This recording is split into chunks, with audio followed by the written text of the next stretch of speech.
মেহমুদ মাদানী প্ৰসংগত আমি কংগ্ৰেছ দলৰ সাংসদ ৰকিবুল হুছেইন সাহেবে কেতবোৰ বক্তব্য কৰা পৰিলক্ষিত হৈছে। ৰকিবুল হুছেইন সাহেবে কৈছে যে জমিয়ত এটা ৰাজনৈতিক এটা অৰাজনৈতিক, আৰু ৰকিবুল হুছেইন যি জমিয়তৰ ৰাজ্যিক উপসভাপতি সেই জমিয়ত হেনো অৰাজনৈতিক, আৰু হযৰত মৌলানা বদৰুদ্দিন আজমল সাহেব যি জমিয়তৰ সভাপতি সেই জমিয়ত হেনো ৰাজনৈতিক। এই ধৰণৰ কোনো কথা জমিয়তৰ কোনোকালে ইতিহাস কোনোকালে সংবিধানৰ ভিতৰত নাই। মই জমিয়তৰ এজন প্ৰাথমিক সদস্য হিচাপে ৰকিবুল হুছেইন সাহেবক মই প্ৰত্যাহ্বান জনাও যে আপুনি দেখুৱাব লাগে জমিয়তৰ কোন সংবিধানত এই কথাটো লিখা আছে যে জমিয়তৰ সভাপতি ৰাজনৈতিক হ'ব নোৱাৰিব বা ৰাজনীতিৰ লগত জড়িত ব্যক্তি কোনো হ'ব নোৱাৰিব, আৰু উপসভাপতি আৰু সাধাৰণ সম্পাদক ৰাজনৈতিক মানুহ হ'ব পাৰিব। এই কথাটো জমিয়তৰ কোন সংবিধানত আছে এই কথাটো ৰকিবুল হুছেইনে দেখাব লাগে। ৰকিবুল হুছেইন জমিয়তৰ উপসভাপতি পদৰ পৰা পদত্যাগ কৰক। তেখেতে জমিয়তৰ নিচিনা এটা সন্মানজনক সংগঠনত থাকি তেখেতে মিডিয়াৰ আগত কোন সাহসত মিছা কথা কবলৈ পালে যে জমিয়তৰ সংবিধানত আছে সভাপতি গৰাকী অৰাজনৈতিক কোনো ৰাজনৈতিক দলৰ সৈতে যুক্ত থাকিব নোৱাৰিব আৰু উপসভাপতি সাধাৰণ সম্পাদক যুক্ত থাকিব পাৰিব। এই কথাটো ক্লাৰিফিকেশ্যন তেখেতে দিব লাগে। তেখেতসকলে মিথ্যাচাৰৰ ৰাজনীতি অত বছৰে কৰি আহিছিল। তেখেতে চুচৰি বাগৰি সংখ্যালঘু মানুহক সহায় কৰিব, এই ধৰণৰ মিথ্যাচাৰ আৰু আভুৱা আমি শুনিছো। তেখেতে 50জন হিমন্ত আহিলে বুলডোজাৰে একো কৰিব নোৱাৰিব, এই ধৰণৰ মানে উস্কানিমূলক মন্তব্য আমি শুনিছো। আৰু শেহতীয়াভাৱে এই ধৰণৰ গুজব আৰু গাজা কথাৰে আপোনালোকে জমিয়তক বদনাম কৰাটো বন্ধ কৰিব লাগে।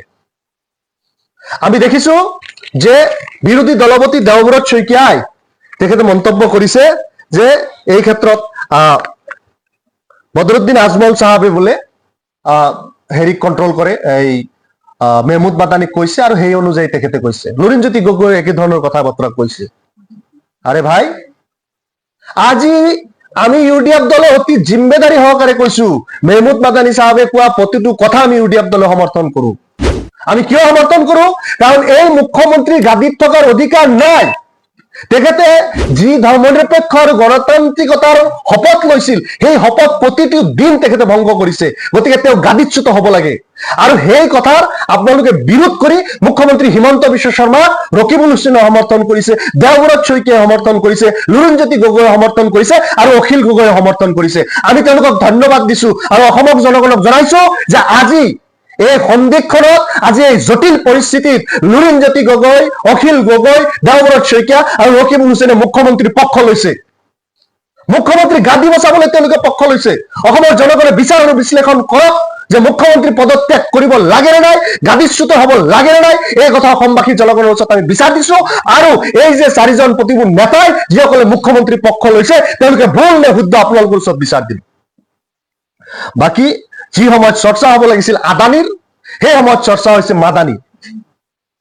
আজি আদানীয়ে হাজাৰ হাজাৰ বিঘা মাটি নিজৰ কুক্ষিগত কৰি আছে। আজি আদানীৰ লগত আজি কি খাতিৰ নৰেন্দ্ৰ মোদীৰ আমি নাজানো। আমি হয় গৰীব মানুহ আৰু আমি গৰীব মানুহৰ প্ৰতিনিধি।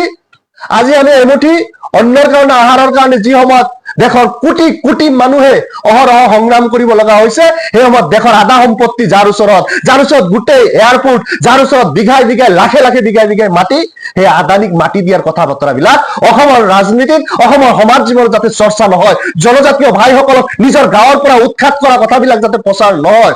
আজি অসমৰ সম্পদসমূহ লুটি পুটি খোৱা আদানীৰ বিৰুদ্ধে যাতে অসমত উচ্চাৰিত নহয়, যাৰ কাৰণে মুখ্যমন্ত্ৰী অতি প্লানিং সহকাৰে, অতি সুনিপুণভাৱে মাদানীৰ প্ৰসংগবিলাক আনিছে। আজি মাদানী অসমৰ বিষয়ে, ভাৰত ৰাষ্ট্ৰৰ বিষয়ে একো কোৱাৰ অধিকাৰ নাই।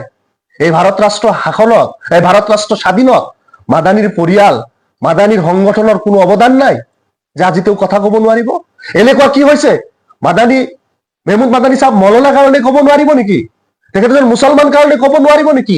এই ধৰণৰ কিন্তু ঠেক কথা, ঠেক গণ্ডিৰ ভিতৰত আমাৰ দেশৰ ৰাজনীতি বা আমাৰ দেশৰ সংবিধান নহয়। এই সকলোবিলাকৰ ঊৰ্ধত প্ৰতিজন নাগৰিকে এই কথা বতৰা কোৱাৰ কাৰণে পৰিৱেশ এই দেশত আছে আৰু এই দেশত থাকিব লাগিব। গণতান্ত্ৰিকতা আৰু ধৰ্ম নিৰপেক্ষতা এই গোটেইখিনি এই দেশত অটুট থাকিব লাগিব।